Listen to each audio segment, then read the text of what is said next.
എല്ലാ മാന്യ പ്രേക്ഷകരും ഹരേകൃഷ്ണ എന്ന ഈ ചാനലിലേക്ക് സ്വാഗതം. ജ്യോതിഷ സംബന്ധ വിഷയങ്ങളാണ് നമ്മൾ ഈ ചാനലിലൂടെ ചർച്ച ചെയ്യാൻ ഉദ്ദേശിക്കുന്നത്. എൻ്റെ പേര് സുജേഷ്. എല്ലാ മാന്യ പ്രേക്ഷകർക്കും ഒരിക്കൽ കൂടി സ്വാഗതം. ഇന്ന് നമ്മൾ നോക്കാൻ പോകുന്നത് തിരുവോണ നക്ഷത്രക്കാരുടെ പൊതു സ്വഭാവമാണ്. അതുപോലെ തന്നെ തിരുവോണ നക്ഷത്രം ഒരാളുടെ ജനനസമയത്ത് തൽക്കാല ചന്ദ്രനായിട്ട് വരുന്നവർക്ക് കൂടിയുള്ളതാണ് ഇന്നത്തെ ഈ വീഡിയോ. ഈ നക്ഷത്രത്തിൽ ജനിക്കുന്നവർ പരോപകാരികളും ദാനം ചെയ്യുന്നവരും ബുദ്ധിസാമർഥ്യമുള്ളവരുമായിരിക്കും. ഇവർ ആചാരാനുഷ്ഠാനങ്ങളിൽ അതിരറ്റ് വിശ്വസിക്കുന്നവരും മധുര സംഭാഷണത്തിലൂടെ ഹൃദയബന്ധങ്ങൾ കെട്ടിപ്പടുത്തുന്നവരുമായിരിക്കും. സാമ്പത്തിക ഇടപാടുകൾ കൃത്യനിഷ്ഠയും പിശുക്കും ഇവരുടെ ലക്ഷണങ്ങളാണ്. സ്വദേശവും വിട്ട് വസിക്കുമ്പോഴാണ് ഇവരിൽ അധികം പേരും ഉന്നത നിലയിലെത്തുന്നത്. അന്യായമായ ഒരു പ്രവർത്തികളിലും ഏർപ്പെടാത്ത ഇവർ കുടുംബത്തോടൊപ്പം സ്വന്തക്കാരോടും വളരെ സ്നേഹമുള്ളവരായിരിക്കും.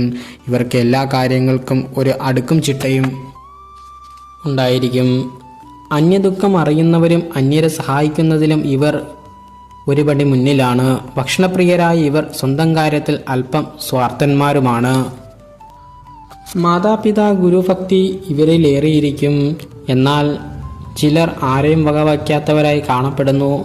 ഇത്തരക്കാർക്ക് അല്പം തൻ്റെയിടവും അഹങ്കാരവും കൂടുതലായിരിക്കും. ഇക്കാരണം കൊണ്ട് തന്നെ പലവിധ വയ്യാവേലികളിൽ ചെന്ന് ചാടുകയും ഭരണാധികാരികളാൽ ശിക്ഷിക്കപ്പെടാൻ ഇടാകുകയും ചെയ്യുന്നു. തിരുവോണ നക്ഷത്രക്കാരിൽ ചിലർ തീരെ പൊക്കം കുറഞ്ഞവരും അധികം സംസാരിക്കുന്നവരുമായി കാണപ്പെടുന്നു. എന്നാൽ യഥാർത്ഥത്തിൽ ഈ നക്ഷത്രത്തിൽ ജനിച്ച ഭൂരിഭാഗം പേരും അധികായന്മാരും മിതഭാഷികളുമാണ്. ശാന്തമായ ഇവരുടെ മുഖഭാവവും സൗമ്യമായ പെരുമാറ്റവും ഇവരെ ജനഹൃദയങ്ങളിലേക്ക് ആകർഷിക്കാൻ പോകുന്നതായിരിക്കും. ഇവരുടെ ചിരിക്ക് ഒരു പ്രത്യേകതയുണ്ട്. സംസാരിക്കുന്നതിനേക്കാൾ ഇവർ ചിരിയിലൂടെയായിരിക്കും പലതിനും മറുപടി നൽകുന്നത്. ജീവിതത്തിൽ അസാമാന്യമായ പുരോഗതിയോ തീരെ അധംപതനമോ തിരുവോണം നാളുകാർക്ക് ഉണ്ടാകുകയില്ല.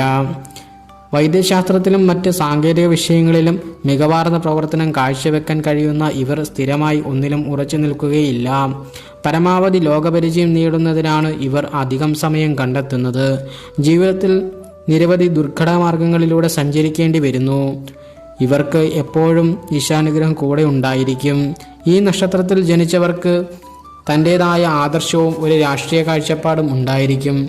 പലരും രാഷ്ട്രീയപരമായി ജനശ്രദ്ധ പിടിച്ചു പറ്റുന്നവരുമായിരിക്കും. ഔദ്യോഗിക രംഗത്ത് ശോഭിക്കാൻ കഴിയുന്നവർക്ക് എപ്പോഴും മേലധികാരികളുടെ വിമർശനങ്ങൾക്ക് പാത്രമാകേണ്ടി വരും. ഇവരുടെ ദാമ്പത്യ ജീവിതം സൗഭാഗ്യപൂർണമായിരിക്കും.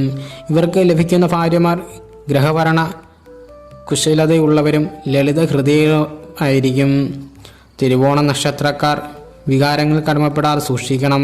സ്ത്രീ വിഷയങ്ങളിൽ താല്പര്യമുള്ള ഇവർ പലപ്പോഴും അപവാദങ്ങൾക്കും മാനഹാനിക്കും വിധേയമാകുന്നവരാണ്. ഏകദേശം 30 വയസ്സ് വരെ ഇവരുടെ ജീവിതത്തിൽ ഗുണദോഷ സമ്മിശ്രമായിരിക്കും. അതിനുശേഷം 48 വയസ്സ് വരെ സുവർണകാലവും പിന്നീട് ഗുണദോഷ സമ്മിശ്രവുമായിരിക്കും.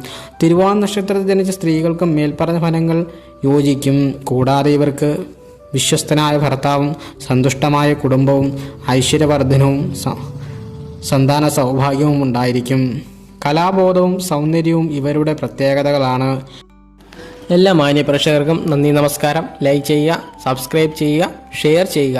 നിങ്ങളുടെ വിലയായ അഭിപ്രായങ്ങളും കമൻറ്റിൽ രേഖപ്പെടുത്താൻ മറക്കണ്ട.